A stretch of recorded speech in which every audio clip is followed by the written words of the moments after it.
हिमालय में बसे एक खूबसूरत शहर पहलगाम की शांति 23 अप्रैल 2025 को टूट गई। बंदूकधारियों ने एक मशहूर टूरिस्ट साइट पर हमला किया, जिसमें 26 लोग मारे गए। ज्यादातर विक्टिम्स हिंदू पिलग्रिम्स थे, जो इस रीजन की प्राकृतिक सुंदरता और धार्मिक महत्व के लिए दर्शन करने आए थे। इस हमले ने पूरे भारत को हिलाकर रख दिया और पाकिस्तान के साथ लंबे समय से चले आ रहे तनाव को फिर से भड़का दिया। आई विटनेस अकाउंट्स हमले की एक भयानक तस्वीर पेश करते हैं।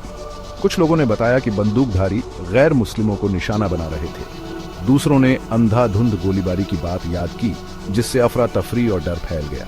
यह हमला इस रीजन में पिछली घटनाओं से काफी मिलता जुलता था, जिन्हें अक्सर पाकिस्तान स्थित आतंकवादी समूहों के कारण माना जाता है। पहलगाम में हुआ यह हमला कश्मीर की अस्थिर स्थिति की एक कड़वी याद दिलाता है। यह भारत और पाकिस्तान के बीच लंबे समय से चले आ रहे संघर्ष की मानवीय कीमत को दर्शाता है। यह घटना क्षेत्रीय सुरक्षा और आगे बढ़ने वाले तनाव की संभावना के बारे में भी गंभीर सवाल खड़े करती है। भारत ने तुरंत पाकिस्तान पर हमले की साजिश रचने का आरोप लगाया। प्रधानमंत्री मोदी ने कड़ी प्रतिक्रिया का वादा किया और दोषियों को सजा दिलाने का वचन दिया। भारत ने एक डिप्लोमैटिक ऑफेंसिव शुरू किया, अंतर्राष्ट्रीय मंच पर पाकिस्तान की निंदा की। उसने कई जवाबी कार्रवाई भी शुरू की, जिनमें बॉर्डर बंद करना, सिंधु जल संधि को निलंबित करना और पाकिस्तानी डिप्लोमैट्स को निष्कासित करना शामिल है। पाकिस्तान ने हमले में किसी भी तरह की संलिप्तता से साफ इनकार किया। उसने पीड़ितों के प्रति संवेदना व्यक्त की और पूरी जांच की मांग की। हालांकि पाकिस्तान ने अपनी सेना को भी हाई अलर्ट पर रखा, भारत की संभावित कार्रवाई का अनुमान लगाते हुए। आरोपों और खंडन के इस चक्र ने दोनों परमाणु संपन्न पड़ोसियों के बीच गहरे अविश्वास को रेखांकित किया। जहां भारत ने अपनी कार्रवाई को आतंकवाद के खिलाफ एक ठोस प्रतिक्रिया बताया, वहीं पाकिस्तान ने उन्हें उत्तेजक और तनाव बढ़ाने वाला माना। बीच में फंसे अंतर्राष्ट्रीय समुदाय ने दोनों पक्षों से संयम बरतने और स्थिति को और बिगड़ने से बचने का आग्रह किया। इस हमले और उसके बाद के घटनाक्रम ने एक बार फिर भारत पाकिस्तान संघर्ष को वैश्विक चिंताओं के केंद्र में ला दिया है। पहलगाम में हुए हमले ने भारत और पाकिस्तान को युद्ध की कगार पर ला खड़ा किया है।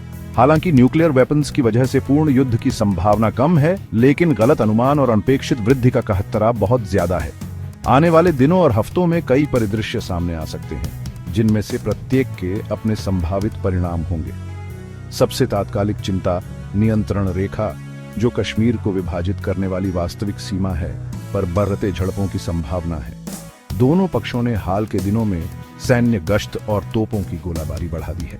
एक और खतरनाक संभावना यह है कि भारत पाकिस्तान के कब्जे वाले कश्मीर के अंदर कथित आतंकवादी कैंप्स के खिलाफ सर्जिकल स्ट्राइक्स कर सकता है। इस तरह के हमले हालांकि सीमित दायरे में होते हैं, लेकिन उनमें तनाव बढ़ने का खतरा बहुत ज्यादा होता है। दोनों देशों की वायुसेना द्वारा हवाई क्षेत्र में घुसपैठ एक और खतरनाक मोड़ है। हवा में आकस्मिक मुठभेड़ या गलतफहमी जल्दी ही नियंत्रण से बाहर हो सकती है।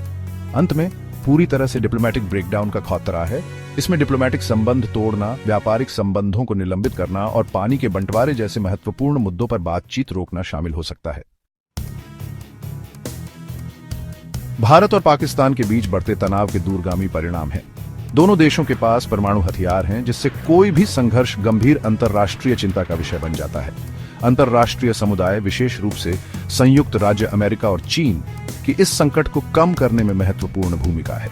भारत और पाकिस्तान दोनों के करीबी सहयोगी अमेरिका ने संयम बरतने और बातचीत का आग्रह किया है। पाकिस्तान के कट्टर सहयोगी चीन ने भी चिंता व्यक्त की है और शांतिपूर्ण समाधान की आवश्यकता पर जोर दिया है। संयुक्त राष्ट्र ने बातचीत को सुगम बनाने के लिए अपनी सेवाएं देने की पेशकश की है। हालांकि गहरे अविश्वास और ऐतिहासिक बोझ को देखते हुए स्थायी समाधान खोजने के लिए निरंतर डिप्लोमैटिक प्रयासों की आवश्यकता होगी। पहलगाम में हुआ हमला दक्षिण एशिया में शांति की नाजुकता की एक कड़वी याद दिलाता है। यह घटना बातचीत, विश्वास निर्माण के उपायों और संघर्ष को हवा देने वाले अंतर्निहित मुद्दों को हल करने की नई प्रतिबद्धता की तत्काल आवश्यकता पर प्रकाश डालती है। तनाव को और बढ़ने देने के लिए दांव पर बहुत कुछ लगा है। दुनिया देख रही है, उम्मीद कर रही है कि बेहतर समझदारी की जीत होगी।